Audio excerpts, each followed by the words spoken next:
মেঘলা এবং অনেকের ঝামেলা কিন্তু দিন দিন বেড়ে চলছে। তো এখানে কি ঘটতে চলছে গরিব ঘরের রাজপুতের 18 নম্বর এপিসোডে এবং কবে আসবে, কোথায় থেকে সর্বপ্রথম দেখতে পারবে, সবকিছু বিস্তারিত কিন্তু জানাবো আজকের ভিডিওতে। তাই অবশ্যই ভিডিওটি না টেনে সম্পূর্ণ দেখতে থাকুন। আর বন্ধুরা, আপনারা কে কোথায় থেকে গরিব ঘরের রাজপুত্র নাটকগুলো দেখতে ভালোবাসেন তা অবশ্যই কমেন্ট করে জানাবেন। অর্থাৎ কে কোন জেলা থেকে আমাদের এই নাটকগুলো দেখেন তা অবশ্যই কমেন্ট করে জানাতে বলবেন। তো গরিব ঘরের রাজপুতের 17 নম্বর এপিসোডে ইতিমধ্যে আপলোড হয়ে গেছে, তো আপনারা যারা দেখেন নিয়ে অবশ্যই দেখে আসতে পারেন। তো 18 নম্বর এপিসোডে কি করতে চলছে এই বিষয়ে আজকের ভিডিও, তাই অবশ্যই ভিডিওটি না টেনে সম্পূর্ণ দেখতে থাকুন। তো 18 নম্বর এপিসোডে আমরা দেখতে পারবো কিন্তু অনেক এবং মেঘলার মধ্যে অনেক পরিমাণ ঝামেলা তৈরি হয়েছে। তো এর ভুল বুঝাবুঝি শেষ মুহূর্তে আসলে কোথায়, তো কি ঘটতে চলছে এবং কবে আসতে চলছে এবং কোথায় দেখতে পারবেন। তো গরিব ঘরের রাজপুতের 18 নম্বর এপিসোডটি কিন্তু খুব তাড়াতাড়ি অর্থাৎ আগামী মঙ্গলবার দুপুর 12টার সময় কারোহিম এন্টারটেইনমেন্ট ইউটিউব চ্যানেল পেয়ে যাবেন। তো এর জন্য অবশ্যই আপনারা আমাদের চ্যানেলের পাশাপাশি কারোহিম এন্টারটেইনমেন্ট ইউটিউব চ্যানেলটিকে সাবস্ক্রাইব করে বেল আইকনটি বাজিয়ে রাখতে ভুলবেন না। তো বন্ধুরা, 18 নম্বর এপিসোডে কিন্তু নতুন একটি কাহিনী ঘটতে চলছে, কারণ এইখানে আসলে একটা দ্বন্দ্বের মধ্যে পড়ে গেছে। তো অনেকে আসলে তার চাচ্ছে ভুল বোঝাবুঝির কারণে কিন্তু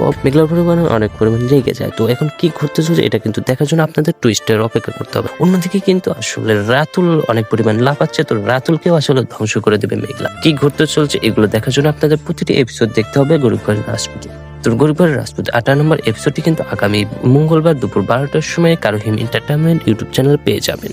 তো সবার আগে দেখার জন্য অবশ্যই কারোহিম এন্টারটেইনমেন্ট ইউটিউব চ্যানেলটিকে সাবস্ক্রাইব করে বেল আইকনটি বাজিয়ে রাখবেন। তার পাশাপাশি আমাদের চ্যানেলটিকে সাবস্ক্রাইব করে রাখবেন, কারণ নাটকটি আসার সাথে সাথে আমাদের চ্যানেলে কমেডি পোস্টের মাধ্যমে আপনাদের নাটকগুলো দেওয়া হয়। তাই অবশ্যই আমাদের চ্যানেলটিকে সাবস্ক্রাইব করে বেল আইকনটি বাজিয়ে রাখবেন।